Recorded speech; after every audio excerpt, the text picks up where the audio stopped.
What's up, everyone, and welcome back to Movie Race.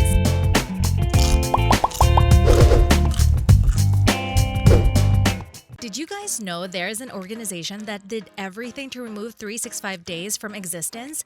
Also, are Michele Morrone and Khloe Kardashian dating? Let's find out, shall we?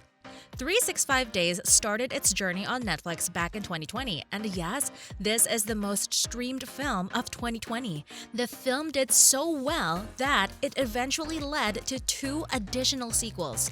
While fans love the trilogy, critics are not so fond of it, most of them claiming that the film glamorizes an unhealthy relationship and Stockholm Syndrome.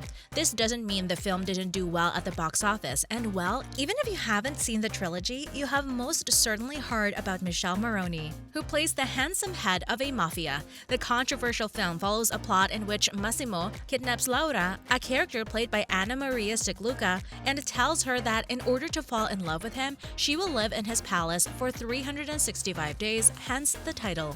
Anyway, the Italian actor became a household name, and now fans are eager to discover as much info as there is about him. We got you covered. First things first, Marone was born in Melegano, a small city near Milan. While we don't know a lot about his family, we do know that he has 4 siblings. Unfortunately, his father died when Marone was only 12 years old.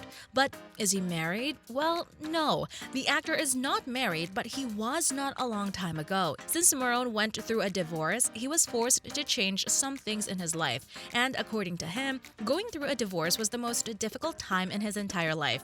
But who was he married with? Well, Marone was married to the fashion designer Ruba Saade from 2013 until 2018. Now, one of the things that really surprised us is the fact that Marone is also a singer.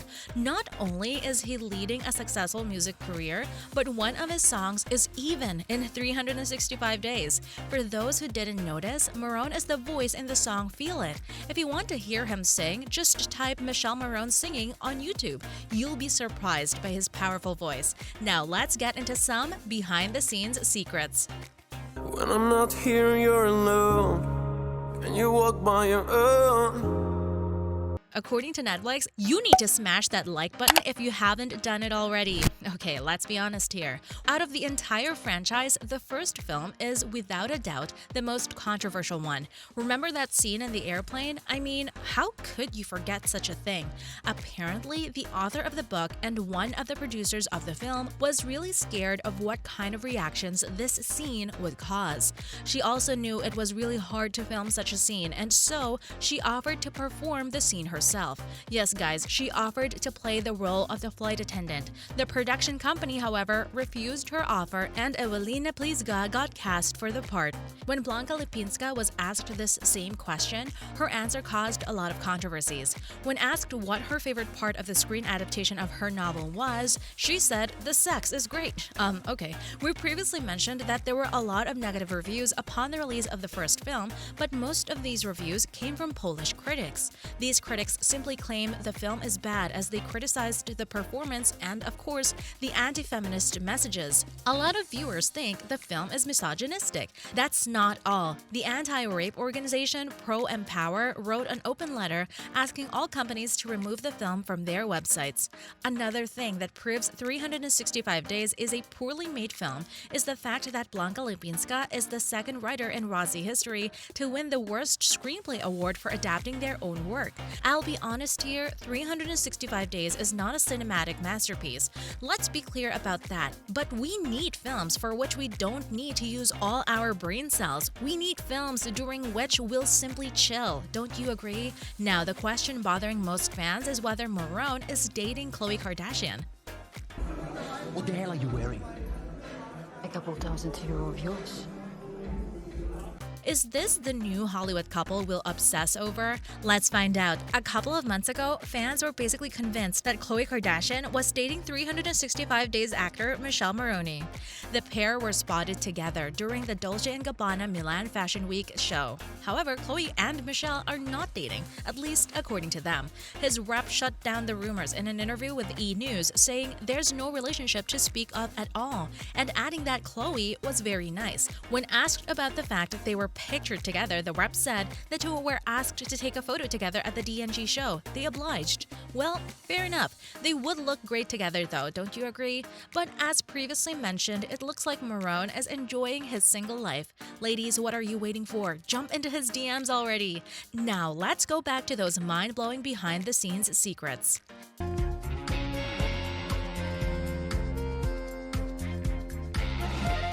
Considering how controversial the entire trilogy is, we can't help but wonder whether some scenes were deleted because they were too much. Is there too much for a film such as 365 Days? Apparently, there is. Writer Blanka Lipińska revealed that a scene in which actor Michele Morrone spits into the private parts of the actress playing Laura was cut. Okay, we are actually glad this was cut. Now, there are a lot of fans comparing the trilogy to 50 Shades of Grey, but Marone himself said that both projects are different and 365 Days is too clean when compared to 50 Shades.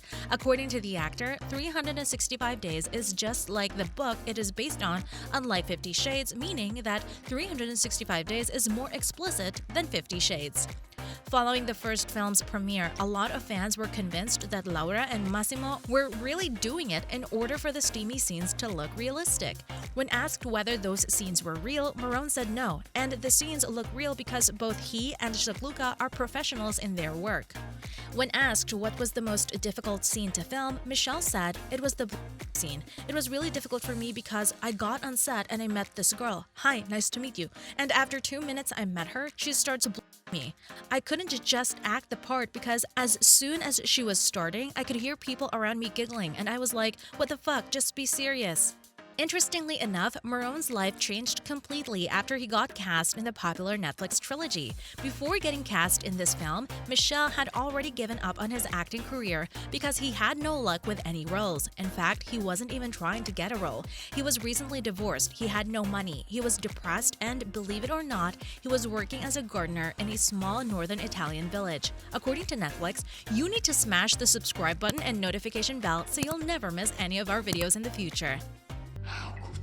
How could you close eyes, never feel safe, I'm torn. When asked whether he had issues performing in such steamy scenes, he said that in the movie industry in Poland, performing in steamy scenes is something you have to accept. In Italy, we are really for this kind of scene because when we shoot sex scenes, we like to show the deepest passion ever. For us in Italy, the sex scenes are really strong and deep, so I was really ready for it. See you in the next video.